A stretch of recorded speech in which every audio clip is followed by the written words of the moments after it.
കായിക ലോകത്തെ ഒരു സന്തോഷകരമായ ഒരു ഓർമ്മയിലേക്കാണ് നമ്മൾ പോകുന്നത്. നമുക്കൊക്കെ ഏറ്റവും ആവേശം പകരുന്ന കാര്യങ്ങളൊന്നാണ് സ്വാഭാവികമായിട്ടും ക്രിക്കറ്റ് വേൾഡ് കപ്പും.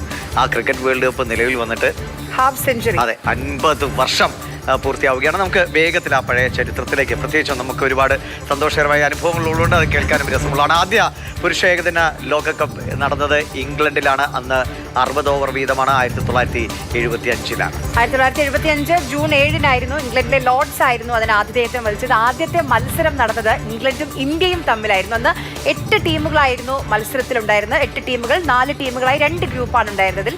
അതിൽ ആദ്യത്തെ മത്സരം ഇന്ത്യ വേഴ്സസ് ഇംഗ്ലണ്ട് ആയിരുന്നു. പക്ഷേ ഇന്ത്യ തോറ്റുപോയി. 202 റൺസിന് ഒരു വലിയ പരാജയമാണ് ഏറ്റുവാങ്ങിയത്. പക്ഷെ ആദ്യ ലോകകപ്പിൽ ആദ്യ പന്ത് ബൗൾ ചെയ്തത് നമ്മുടെ സ്വന്തം താരമാണ്, ഇന്ത്യയുടെ മദൻലാലാണ്. അത് ചരിത്രത്തിൽ എക്കാലവും കുറിക്കപ്പെട്ടിട്ടുള്ളതാണ്. അങ്ങനെ ആ ഒരു ചരിത്ര നിയോഗം മദൻലാലിനെ തേടിയെത്തിയത്. നമുക്ക് തോൽവിയൊക്കെ സംഭവിച്ചെങ്കിൽ പോലും. പക്ഷേ ആ ബാറ്റിംഗിലേക്ക് വന്നാൽ ഇംഗ്ലണ്ടിന്റെ ഡെന്നിസ് അമിസ് ആയിരുന്നു ആദ്യത്തെ ബാറ്റ്. ആ ബോളിൽ ബാറ്റ് ചെയ്തത് ഇംഗ്ലണ്ടിന്റെ താരമായ ഡെന്നിസ് ആയിരുന്നു.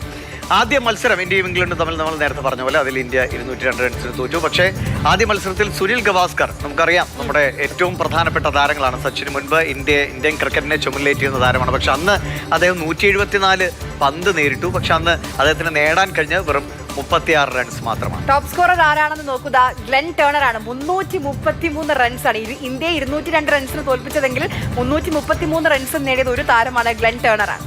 അതായത് ഒരു കാര്യം ഒന്ന് സൂചിപ്പിക്കുക, ഇമ്രാൻഖാൻ അന്ന് വിട്ടുനിന്നിരുന്നു. അദ്ദേഹം ഈ മറ്റൊരു ടീമിനെ വേണ്ടി, അല്ലെങ്കിൽ ഒരു യൂണിവേഴ്സിറ്റിക്ക് വേണ്ടി അദ്ദേഹം ലീഡ് ചെയ്യുന്നതുകൊണ്ട് അദ്ദേഹം കളിയിൽ നിന്ന് വിട്ടുനിന്നിരുന്നു. ഗാരി സോബേഴ്സിന് അന്ന് കളിക്കാൻ കഴിഞ്ഞില്ല. ഇതൊക്കെ അന്നത്തെ ആ ലോകകപ്പിന്റെ സവിശേഷതകളാണ്. ഇവരെയൊക്കെ പ്രതീക്ഷിച്ചാണ് അന്ന് കാണികൾ എത്തിയിരുന്നത്. ഈസ്റ്റ് ആഫ്രിക്ക ആദ്യ ലോകകപ്പിൽ കളിച്ചു. അന്ന് ജേതാക്കളായത് നമുക്കറിയാം വെസ്റ്റ് ഇൻഡീസ് ആണ്.